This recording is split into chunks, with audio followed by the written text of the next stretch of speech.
The main downside is that like you can't read in the dark. So By the basically way, most people can't read in the dark. If you're in the dark, how are you supposed to read? I What do you mean, mean? the display isn't lit. I see. Yeah. Okay.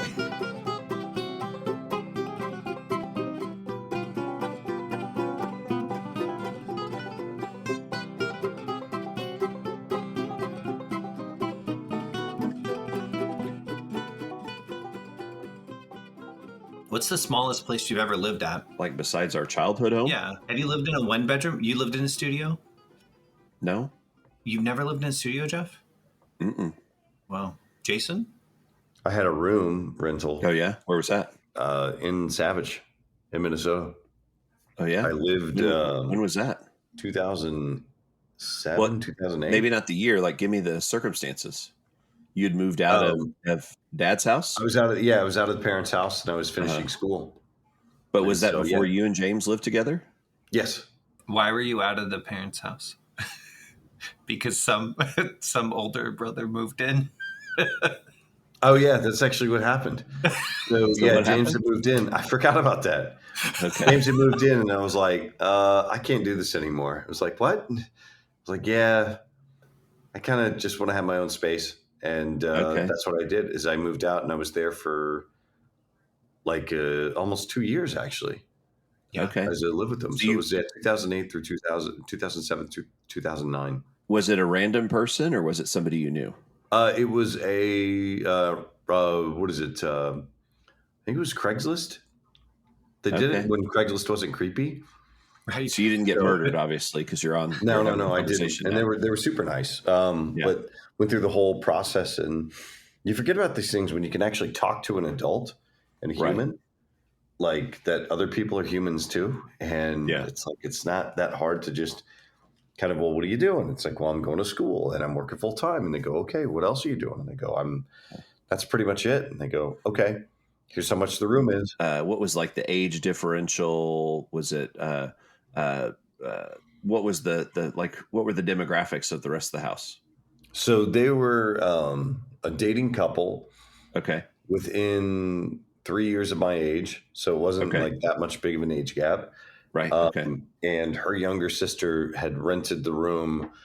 So there was 2 bedrooms upstairs, and we had shared a bathroom, but it was totally fine. She was actually like super, super genuinely nice person for just a couple months. And then she moved out, get her own place. And then she eventually moved back in during that time. But yeah, it was actually really, really good experience, I think, overall.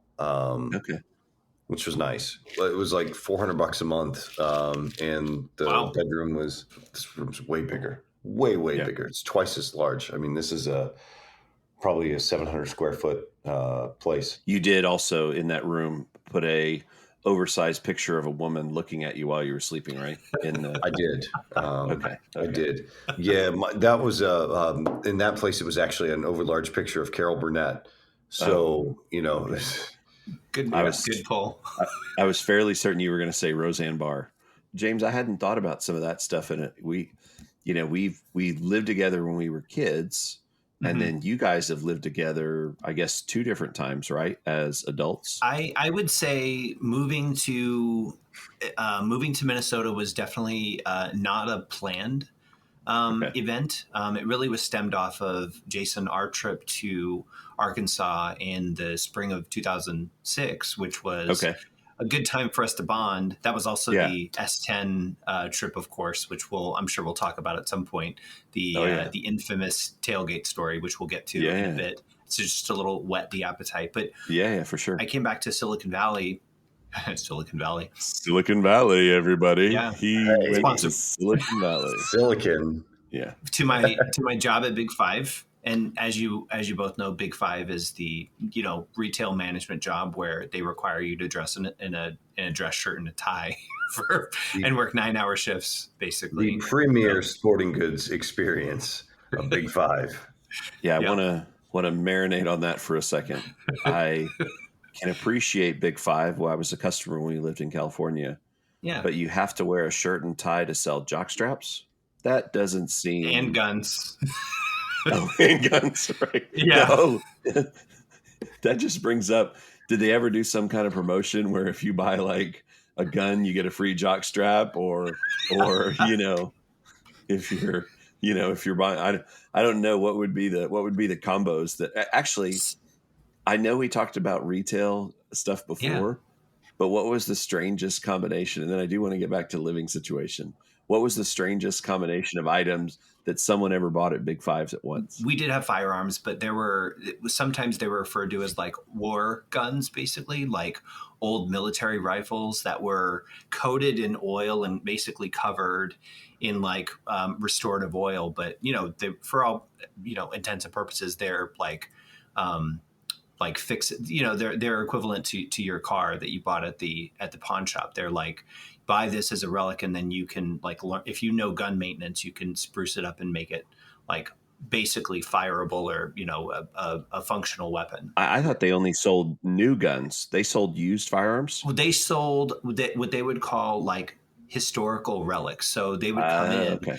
They would be essentially rebadged or rebranded as we salvaged these, but we're going to oil them up good. And I know that sounds really weird, but we're going to basically make them to where you can purchase them as relics. So next to the shotguns and rifles, there were like 2 or 3 every, quarterly, we would get 2 or 3. Okay. And so somebody came in to look at one of the guns, but because the guns had oil all over them, like they've got like this kind of coated oil or whatever, they were also looking at binoculars, and they didn't treat their hands like with care. Okay. So they went over to touch the binoculars, and almost like because they got so oily, they basically had to buy the binoculars. They passed them the gun, but they were like, I was like, well, sir, you ruined these, binoculars because you have oily hands. And so they ended up buying like, rather than me say, oh, it's okay. I was like, no, you have to pay for them. They're like $40. You have to buy them. I think I gave them a discount, like a sale price, like last sale price, because that person didn't realize, oh, you ruined it. But that's probably the weirdest. Here's a military rifle from the 1830s. Their hands are oily, and then they're getting like a pair of modern like birding binoculars. And the only reason they're getting them is because they ruined the oil as a result of it. You ever get any archery and bikinis? That sort of thing, maybe compound bow and basketball hoop. Like, well, that's what we're going to do now. Yeah. We sold Heelys, though. Of course you did. So there you go. Now that's what you need. Heelys and a crossbow. Crossbow.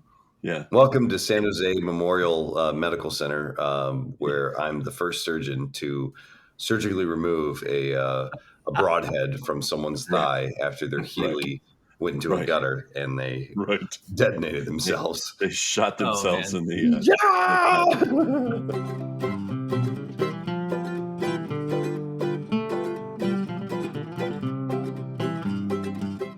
All right, so you're at Big Five. Yeah, I came back to work after, being close to the family, really visiting our family, for the first time in a long time. Something that I think both of you are going to have the opportunity to do here as we're on the cusp of the holidays. But I came back and I was like, my heart was like, hey, I think I might want to move to Minnesota. Like I miss my family. Right. But I kind of impulsively, in some ways, I impulsively made the decision because I think, Jason, our trip was your birthday weekend, which is like in March. And I came back and like 4 days later after coming back from California, I was like, I'm moving to Minnesota in like 4 weeks. Now, what was your living situation in California at that time? Also a room for rent. Mine was a little more unique, though, because I did have a bathroom to myself. But I had gone basically for a little bit in just a room for rent situations. Sometimes they were with like, girlfriends of mine or girlfriends.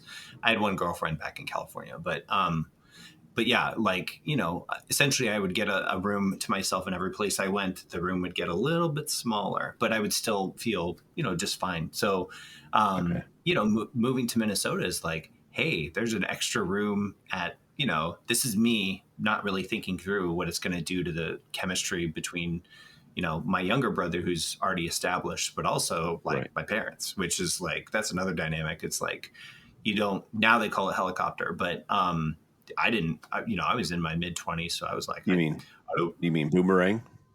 Boomerang. What is the helicopter? Oh, helicopter parent. Wait, What's the difference? Yeah, kid boomerangs back into the house. Mm-hmm. Helicopter parents are always hovering. And so when the kids need something, or even in some cases when the kid doesn't need something, and the helicopter parent wants to insert themselves in it, that's the... I've been using it wrong the whole time. I called myself a helicopter kid or whatever. But yes, I was a boomerang kid. And I moved back in with uninvited, I would say, but also just like, at first I was like, this is going to be fun. And then after maybe 6 months of like, hey, Jason, I'm stifling, his ability to be, Right. have his own place or something like that. Because he had one bedroom and then I had the other, like basically in the basement on the other side of the house. And it wasn't bad. It was just, like, it's not easy to reestablish that. And, when you're both adults and, so Jason moved out and then I stayed for a little bit longer. And then when did you guys move back in together? It was like a year and a half after that, about 2 years. So it's 2009, I think. You bounced, rented a room for a year and a half, Jason? Yeah. Okay. Yeah. And you moved in together in the house or the condo first? Apartment. We had an apartment. Mm-hmm. Oh, even prior to the condo? Yeah. It was the same building that when mom and dad moved to the cities, it was the same building. It wasn't the same apartment. That would have been creepy, but it was the same building. Okay. And it was almost like, Jason, I don't know if you remember this, but like when I looked for it, I was like, I didn't remember that they had lived there. Did you remember at first? It wasn't the same building. It was the same apartment complex, but they were in the building next to ours. So they were across the way.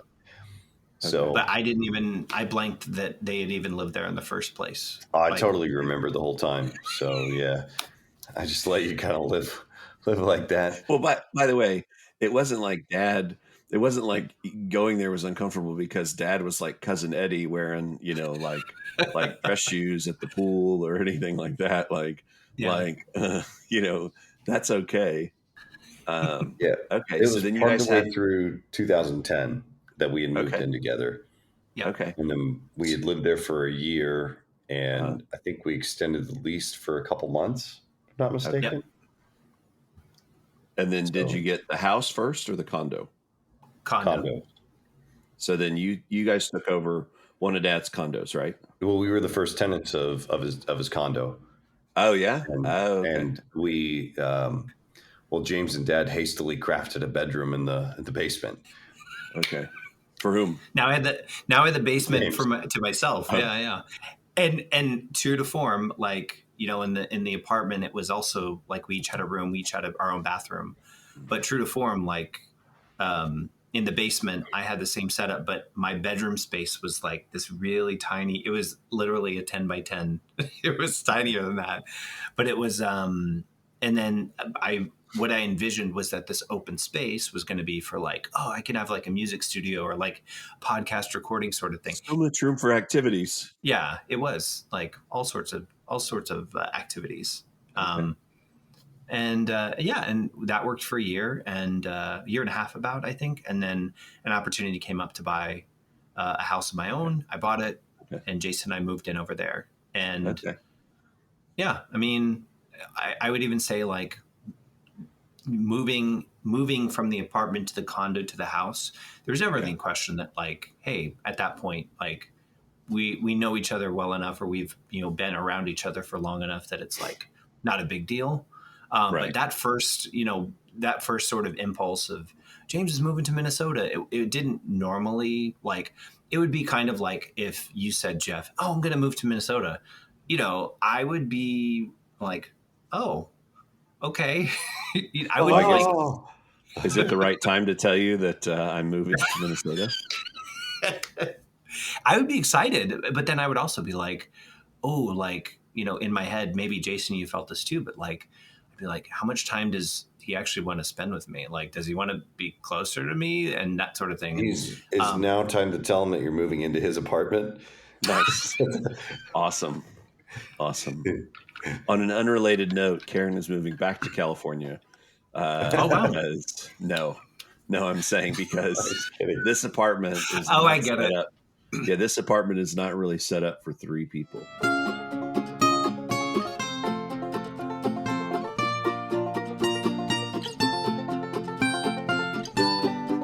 Okay, so James, you've done room for rent, own apartment with a girlfriend, a partner with a brother, condo with a brother, house with a brother, and now you're back solo apartment. Okay. Yeah. And you never did a And studio. Your smallest was a room for rent.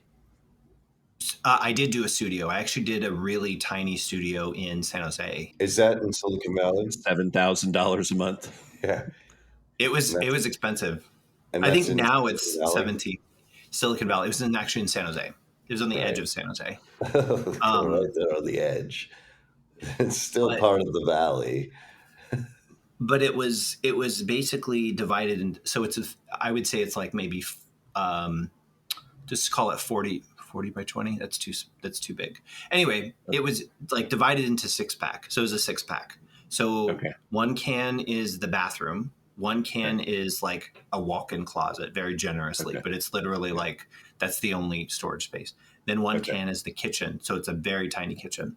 And then the whole other half was like, oh, you can do whatever you want with it. And I was in hog heaven because I was like, oh, I have all this, not like I have all this furniture, but I have all this space to do everything and run around and stuff. And it was really, really tiny.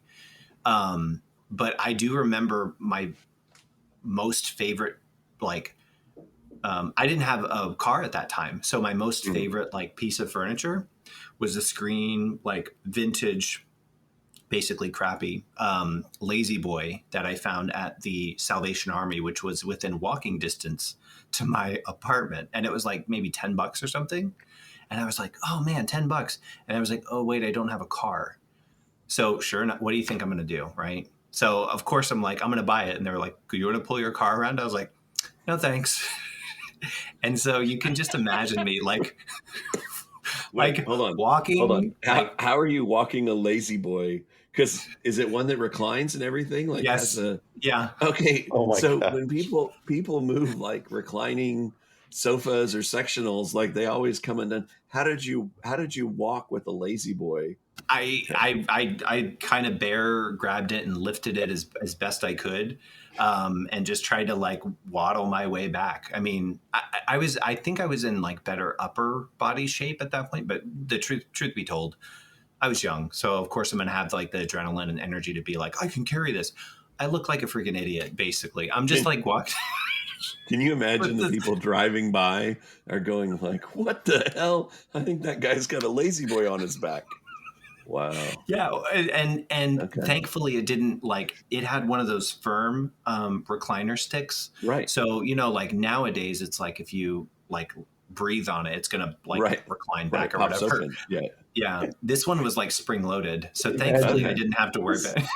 See it walk across the street and it deploys and smashes them in the ground. Yeah. Ah! I mean, I guess to your credit, Uber didn't exist. Lyft didn't exist. Yeah.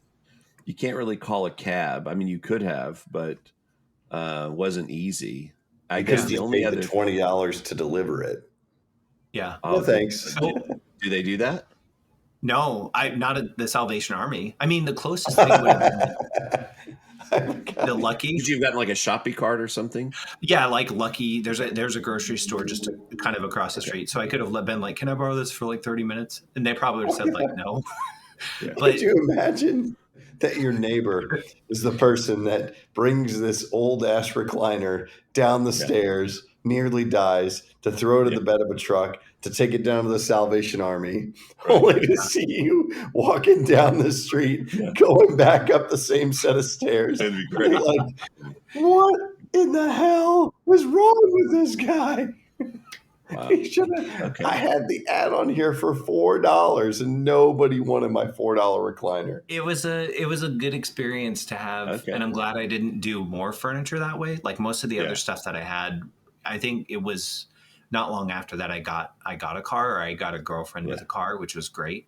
I probably could have waited for Grandma and just been like, "Hey, Grandma, do you want to like help me get this furniture in my house?" And she would have been just all too happy to be like, "Oh, sure, honey," that sort of thing. But even Grandma's tempo would have not easily probably moved. True. I mean, nothing really moves a Lazy Boy besides a pickup. Yeah, or like a van. You can.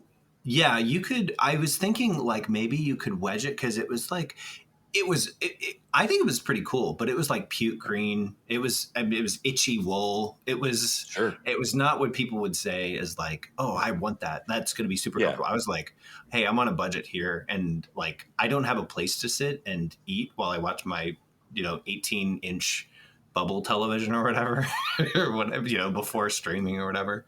Right. But I did want something to game on. I did want something to like recline in. So it was really good. Experience. I like that apartment, but I don't think I would ever live in an apartment that small again. And it was, for that price in 2003 money or something, it was like $825. And now I think it's like in the 2000s just for that same sort of, they had a pool there, which was good. But technically when I moved out, I should have thrown that recliner in the pool, just been like, hey, now somebody can and then the next person fishes it out and starts carrying it on their back. It had a pool, but you had to be really careful of Carl the raccoon. He get really feisty. He'd swim on the deep end.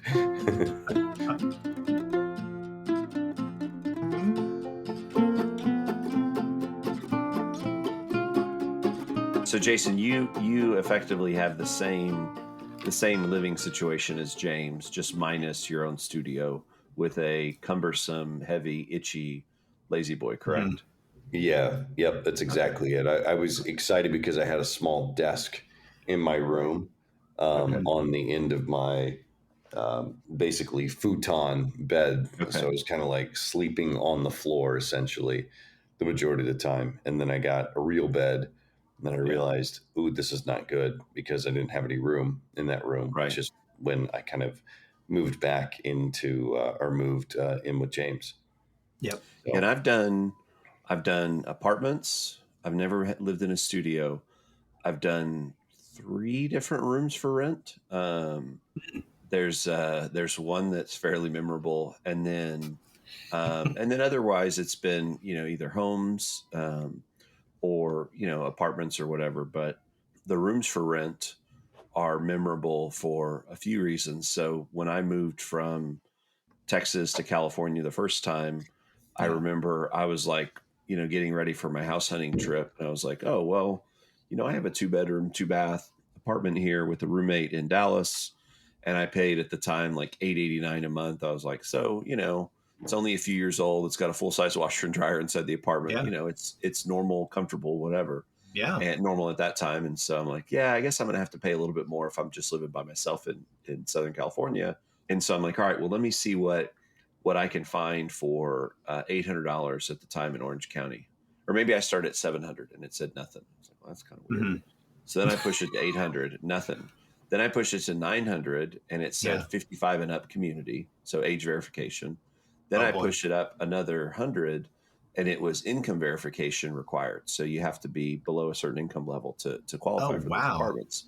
And so I'm like, man, this is ridiculous. So I ended up renting a room from some college kids, and the girl and her boyfriend, the girl's parents bought them a house to live in while they were going to college, which was awesome. And so I rented a room there. But I remember what was funny was same thing, Jason, you talked about Craigslist. I think I found them on Craigslist or somewhere else. And so I went to interview with them. And I felt nervous. Like this is kind of like a job interview, right? Because at that point I'd only lived with like either friends from school. Yeah. I'd never lived with a random person. Yeah. And I was also a couple years older than them, but like 2 or 3. It wasn't radically different. But I remember I interviewed with them. I know I made some dumb jokes. I'm sure that's just my style. And so then I'm like, all right, well, cool. Well, just let me know. And, I was leaving back to go to Texas like a couple of days later. And so, I wanted to close the deal to make sure like, hey, can I move in or not? But I didn't want to push. And so I was just like, all right, cool. Well, just let me know. Well, then, I walk out the door, get in my car and my rental car and drive back to the hotel. Well, later, they called me and they said, hey, we'd like you to move in, everything. Well, what they told me, though, is they go, hey, we were so impressed by you that like when you got up to walk out, we were going to stop you. Like we're like, oh, well, maybe we'll just tell him we want him to move in. But they were worried about looking too eager to have me move in. And so they said they went, and like within, 30 seconds of me walking out the door, they go out to see if I had already driven away. So that was my first time renting a room. So I don't know that I've ever been a bad roommate. And I don't know that I've really had bad roommates, but the only other thing that I remember about over the years was when I would interview roommates, because there was a time where I had a 2-bedroom apartment. And so, and I, in order to kind of save some money, and also having another person around was okay. I liked it. Mm-hmm. I remember there was one time where I had moved and I didn't have any furniture. And so, I thought, man, if I don't have any furniture in the living room or the kitchen, like they're going to think I'm a psychopath. Like what, why is this guy interviewing me to rent the other room? And like, where is all the furniture? Right. Because on one hand, it's like, well, hey, my bedroom has stuff. And obviously I'm sure they would have their stuff, but I was thinking in my head, like, okay, well, like, do I say like, hey, I'm leaving it open for like interpretive dance, or like, how would I navigate this? And so I remember I had another coworker who had gone to like a furniture and antiques auction. And there, when we lived in Southern California in Orange County, so by the way, Orange County sounds snobby, but it's definitely Silicon Valley. Silicon Valley. So when I lived in the OC, I remember That's not helping. I bought furniture at this auction just so, like, before I was interviewing prospective roommates, I had furniture so I didn't look like an absolute psychopath. So now it was inflatable though. So like when you would like interview and hear like the ruffled vinyl underneath your butt, you're like, no, I mean, I actually did that furniture auction was pretty cool, because it's just like a regular like car auction, which what I was used to professionally. And so, it's the how about a bid, and so all that stuff. So.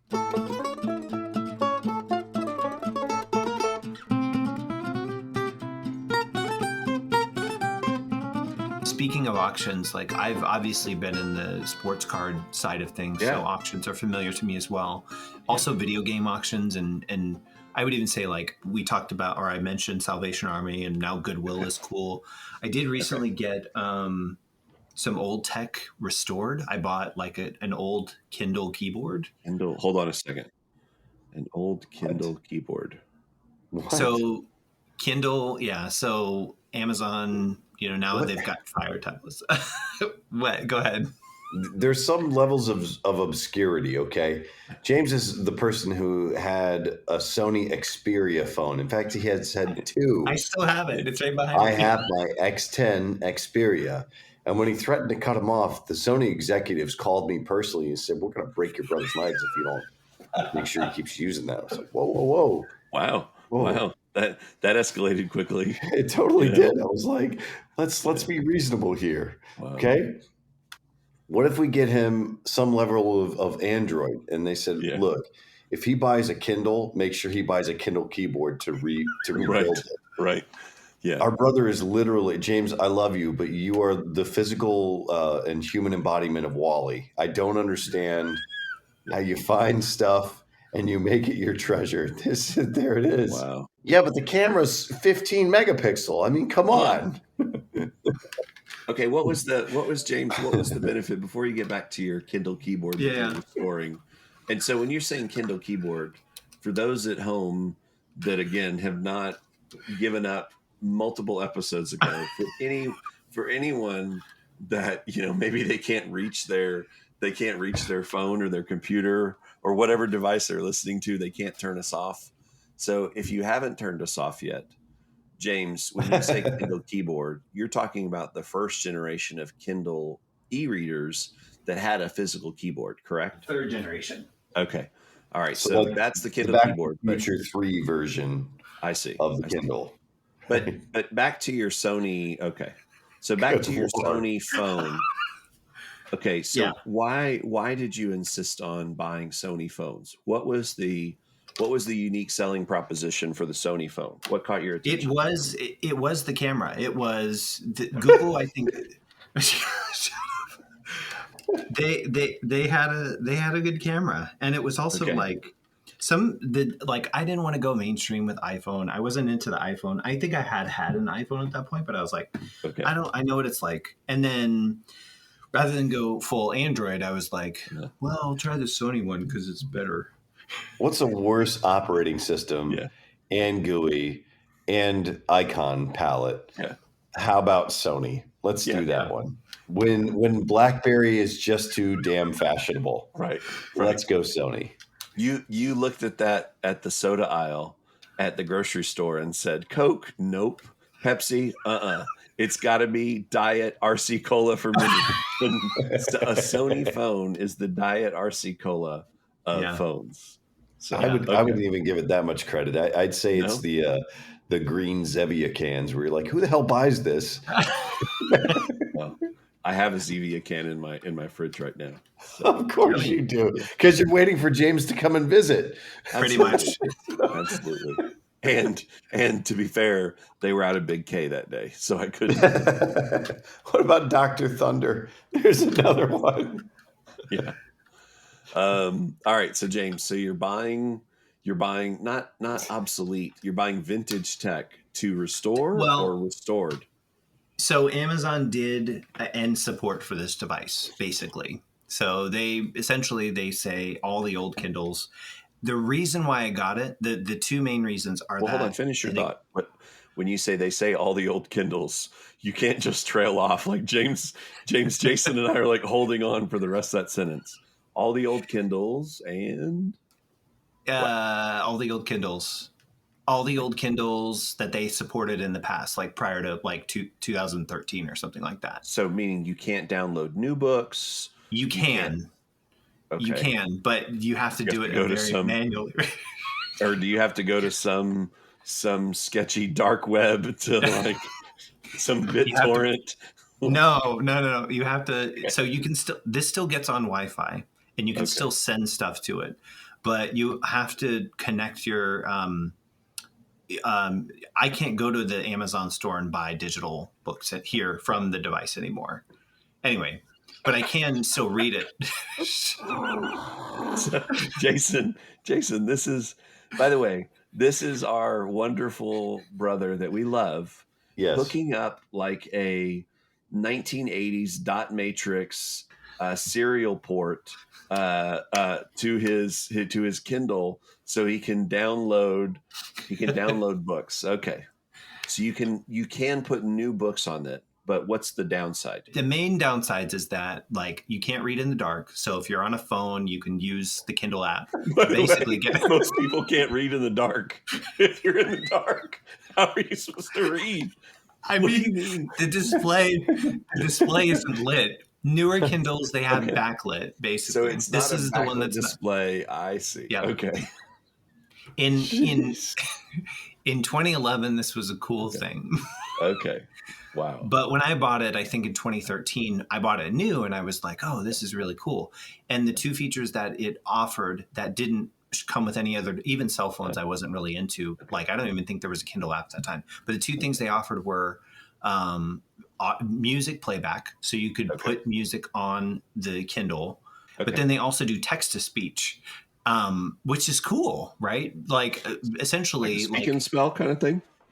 Like very early, like now it's like Siri, read this to me or something like that, or have something narrated. All right. So you wanted text to speech, you wanted MP3 capability, and you wanted an unbacklit screen. I wanted a way to disconnect from like reading on my phone, which is easy and I still do it. But it's like, if at the end of the night, I don't want to have any distractions, I wanted something that was not distracting, if that makes sense. And I get it. I like physical books too. There's something tactile and tangible. So I get it. And reading on a small screen is hard. So you're making sense. Yeah. But text to speech, I mean, it's not great. Just a heads up. 10 Soul and Spirit, where true treasure lies. There is something about HSPs that is more soulful and spiritual. By soul, I mean that which is more subtle than the physical body, but still embodied, like dreams and imagination. I mean, it's not engaging. No, but it's cheaper than Audible. So you said you bought it new in 2013, even though it was a 2011 model. And then did you lose it or get rid of it at some point? I feel like it ended up in a box in some ex-girlfriend's place. So I probably just didn't retrieve it. But I did buy a new one in 2021 or something like that. I bought a new to me. So I actually bought it at auction, I think, for $30 basically. Okay. How much did it cost you to fix it? $3. But that's because I bought a second one. So hold on. So, you cannot gloss over the fact that you bought a parts. You bought a spare Kindle keyboard. Jason, I'm sorry. I'm looking at your expression across the way. I mean, it's just shock, awe, dismay, disappointment. Actually, is what this is. This is like. It would have been cheaper to have bought a printing press at this point, right? And probably more efficient to make your own books. It's not a 57 Chevy that you go, yeah, this one's pretty good, but it doesn't hurt to have a second one for parts. Mm-hmm. It's a 12-year-old piece of technology that you bought a spare for parts. Okay. By the way, did you know what was broken on the $30 one? Yes. Or I had recently, maybe like a month ago, started to use the one that I bought in 2022. I was like, oh man, this is really cool. And then one day, maybe on a bike ride, I noticed that the e-ink, like the cover was messed up or whatever, and it wouldn't refresh. Like it looked like it had, what I thought was maybe I had damaged it just somewhere in transit. Like I thought that, because these are not touch screens. That's the other thing. It's just pure e-ink. So I thought I damaged it at some point, but I was like, oh man, I'm bummed.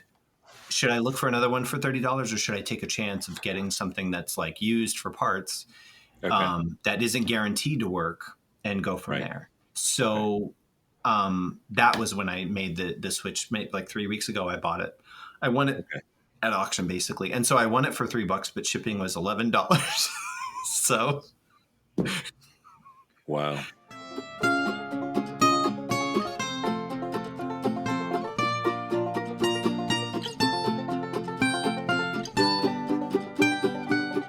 Okay, so you continue to buy obsolete technology. In some cases, while it's new, as mentioned with the Sony phone, 2 Sony phones, a Zune, any other strange technology that you buy because you just dare to be different? Yep. No, I'm asking. That's not a. He's reaching for something, Jason. What kind of headphones are those, James? Those are actually Apple Beats Max that he found at a thrift store, sealed up, not knowing they were AirPod Pro or AirPod Max. AirPod Max or whatever. Yeah. Not knowing whether they were legit or not. So, see if we can get some childhood going. He is grabbing. He's in some kind of Pelican case. You could just say Air Poo Max. So terrible. All right. This is a Wheel of Fortune Tiger cartridge. Okay. Wait, Tiger cartridge? What do you mean? It's got a cartridge for different games? Yeah, you can play different Wheel of Fortune stuff. Just what everybody needs in their life. Wait a minute. You had different Wheel of Fortune games, like different puzzles to solve? Yeah, you can put in new cartridges and you can solve different puzzles. Where does one... Yeah, I don't want to pay the royalties to the Wheel of Fortune company, so we'll be bleeping that out. James, where does one buy Wheel of Fortune Tiger cartridges? Looks like it was $2.99 from Goodwill. Wow. Okay. But where are the cartridges? What if it didn't come with a cartridge? Right. No, this is actually what's weird is that the demo unit. What's weird is you looked at it and you're like, you know what? Yeah, this makes sense. This. Yeah, this feels right. I'm looking at it. Okay. All right. Now I don't mind that. Because our dad. Speaking math. Our dad worked for TI, so Texas Instruments. We did the speak and spell, the speak and math. I'm Can we good go with that. back to the Wheel of Fortune real quick? Sure. I would lose my mind if I was sitting on an airplane and you pulled that thing out and it just Does it, James? Does it at least have a headphone jack? Nope. But I can mute. Oh no! But I can. Oh no!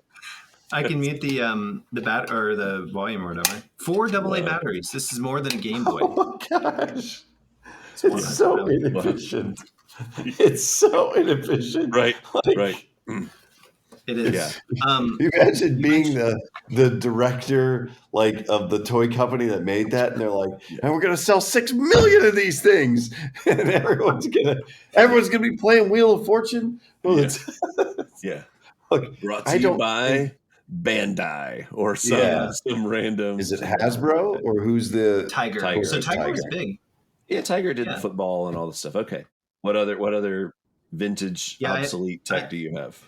I have a run of Texas Instruments. So I showed you the Speak and Math already. Yep. I love Speak and Spell, and they rebranded it. But when we didn't have when we were kids, and maybe Jeff, you remember this, but do you remember Mr. Challenger and Spelling Bee? Yeah, absolutely. I don't think that was a TI product, right? Yeah, both were TI actually, and they use the same like display. But I think this one has their 9-volt batteries. But I have the, like this was something when we were kids. Like we would see this at school, and this was cool because it's like we had one of those. By the way, I think we had both. Okay, well now we have both again apparently because everything old is new again. Do you want to let your nieces play with those, or are you considering them obscure collectibles? Yeah. Hey, get your hands off my Mr. Challenger. They don't talk though. That's the one thing. That's like children do, then your nieces do.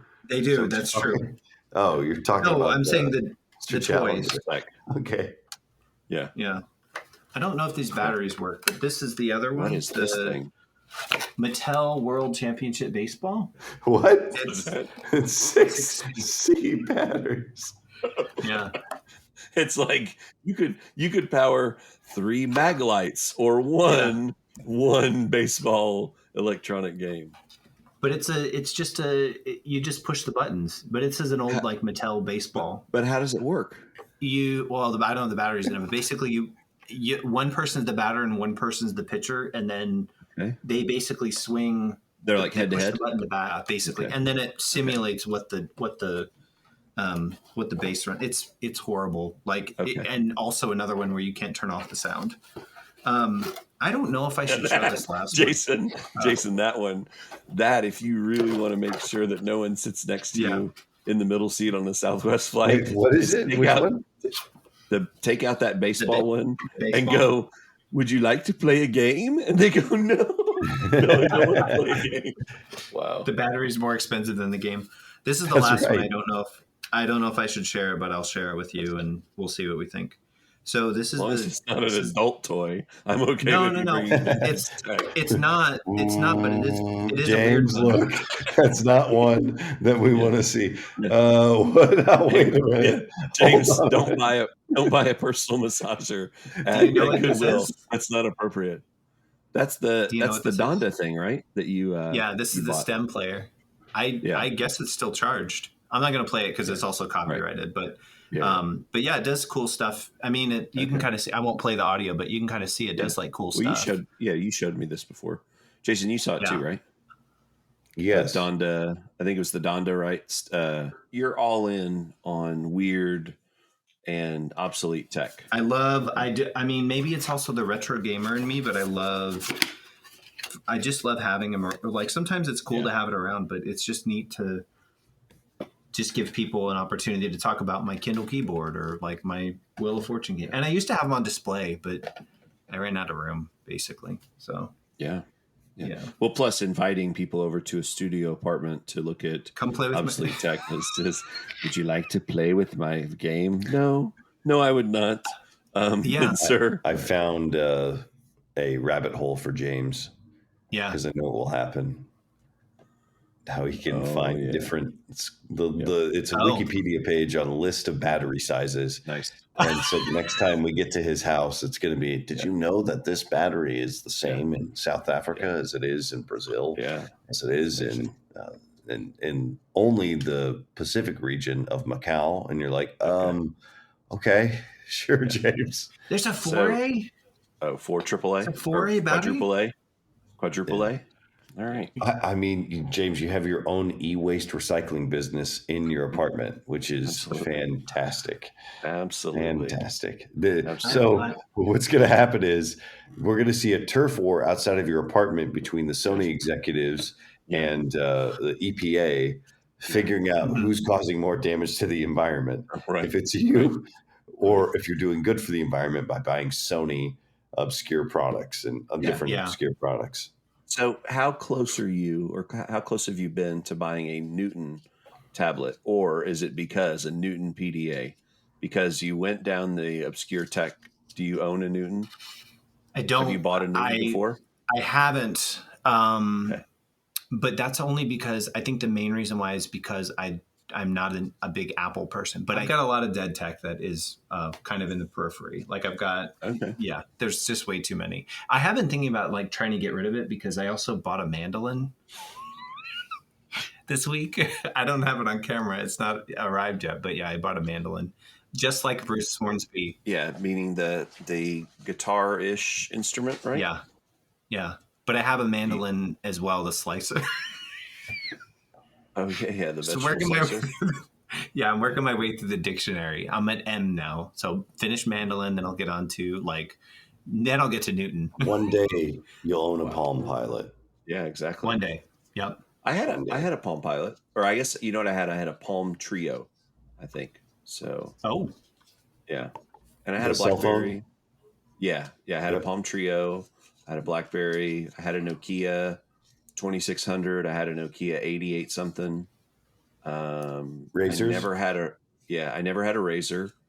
I did have I had a few different Motorola's, and then I did do Samsung for a little while, and then we've just been stuck in iPhone, just because once you get in that ecosystem, it's hard to leave it, And so, and you don't want to be the person in the text thread that like, hey, why isn't your bubble green or whatever? And they changed it. This week though, they changed it. What's actually, that? You don't have to be. Yeah, they're going to allow RCS messaging in 2024. Okay. So hopefully that ends and there's less of a stigma around, not to say like people, if you want an Apple phone, go for it. Obviously I want a Sony Ericsson. Yeah. So Sony, if you're out there and you want me to beta test some phones for you, feel free to send them my way. You need totally in on that. I'm so wiped to hear obscure technology yet again. Well, I'm going to wrap this up with a bow, Jason. Yes. James needs something to offset the unhip, uncool Magnafox netbook that he has. That also, by the way, Jason, takes D batteries, and so, or maybe it wasn't Magnafox, maybe it was Pioneer. But whenever a car stereo maker makes a netbook, that's quality. So.